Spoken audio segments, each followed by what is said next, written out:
एक वक्त था जब टाटा मोटर्स का शेयर सर पर दौड़ रहा था। निवेशक इस शेयर में पैसा लगाकर मोटा मुनाफा कमा रहे थे। टाटा मोटर्स की गाड़ियों में भी मांग में तेज उछाल देखने को मिल रही थी। कंपनी ने भी एक के बाद एक नए मॉडल्स बाजार में उतारे। इलेक्ट्रिक व्हीकल सेगमेंट में कंपनी की कारों की अच्छी डिमांड रही। आज भी टाटा मोटर्स इस सेगमेंट में लीडर है। जगुआर लैंड रोवर भी दुनिया भर में अच्छी सेल कर रही थी, लेकिन दुनिया की सबसे बड़ी ब्रोकरेज फर्मों में से एक जेफरीज ने टाटा मोटर्स को लेकर एक रिपोर्ट जारी की है। इसमें कंपनी को लेकर कई चुनौतियां गिनाई गई हैं। इसका शेयर पर क्या असर होगा, इस वीडियो में हम आपको बताएंगे। पहले टाटा मोटर्स के शेयर की परफॉर्मेंस की बात कर लेते हैं। 11 अगस्त को टाटा मोटर्स का शेयर 3.25% की उछाल के साथ 654 पर बंद हुआ। बीते 6 महीने में ये 3.5% और एक साल में ये 39% टूटा है। 3 साल में इसने 37% का रिटर्न दिया है।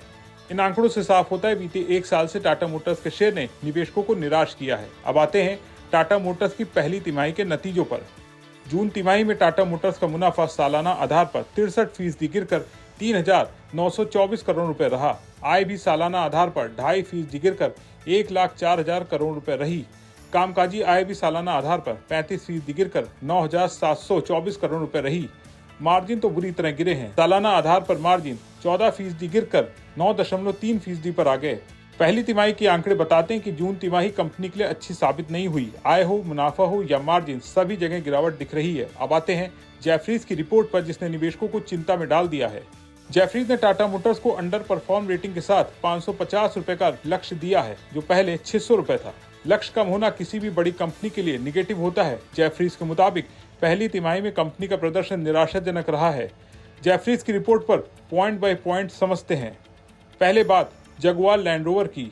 JLR हमेशा से टाटा मोटर्स की सबसे बड़ी ताकत रही है, लेकिन अब यही ताकत कमजोरी बनती दिख रही है। JLR की होलसेल बिक्री साल दर साल 11% गिर गई है।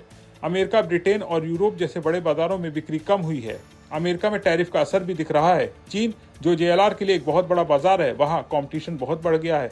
सरकार ने 10% का अतिरिक्त कंजप्शन टैक्स लगा दिया है। दुनिया इलेक्ट्रिक गाड़ियों की तरफ बढ़ रही है और इस बदलाव में JLR पर भारी निवेश का दबाव है, जिससे मार्जिन पर असर पड़ रहा है। अब आते हैं पैसेंजर व्हीकल सेगमेंट पर। भारत में टाटा ने नेक्सॉन और पंच के दम पर बाजार में तहलका मचा दिया था, लेकिन अब यहाँ भी मुश्किलें दिख रही हैं। भारत में टाटा की पैसेंजर गाड़ियों की बिक्री साल दर साल 10% घटी है। टाटा का मार्केट शेयर धीरे धीरे फिसल रहा है, क्योंकि दूसरी कंपनियां जैसे मारुति और हुंडई नए मॉडल लॉन्च कर रही हैं। सबसे बड़ी चिंता की बात यह है कि इस सेगमेंट में कंपनी के मार्जिन घटकर सिर्फ 4% रह गए, जो पिछले 14 तिमाहियों में सबसे कम है। कमर्शियल गाड़ियों में भी टाटा मोटर्स को झटका लगा है। टाटा मोटर्स ट्रकों और बसों के बाजार का बादशाह है, लेकिन यहाँ भी डिमांड कमजोर है। कमर्शियल गाड़ियों की बिक्री साल दर साल 6% गिरी है। देश की अर्थव्यवस्था में सुस्ती के कारण ट्रकों की मांग में कमजोरी बनी हुई है। जेफरीज का अनुमान है अगले कुछ सालों तक इस सेगमेंट में ग्रोथ बहुत मामूली 3% रह सकती है।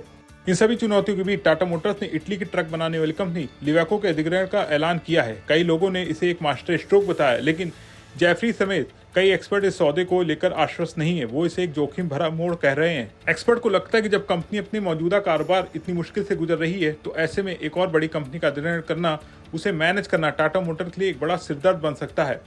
टाटा मोटर्स के लिए आने वाले साल चुनौती भरे दिख रहे हैं। 550 का लक्ष्य डरावना लग सकता है, लेकिन हर बुरे वक्त के बाद टाटा मोटर्स ने मजबूत वापसी की है। ये खबर हमने सिर्फ आपकी जानकारी के लिए तैयार की है। अगर आपको किसी शेयर में खरीदारी करनी है तो अपने निवेश सलाहकार की राय जरूर लें। वीडियो पसंद आया हो तो इसे लाइक करें, शेयर करें और बने रहें बिस्तक के साथ।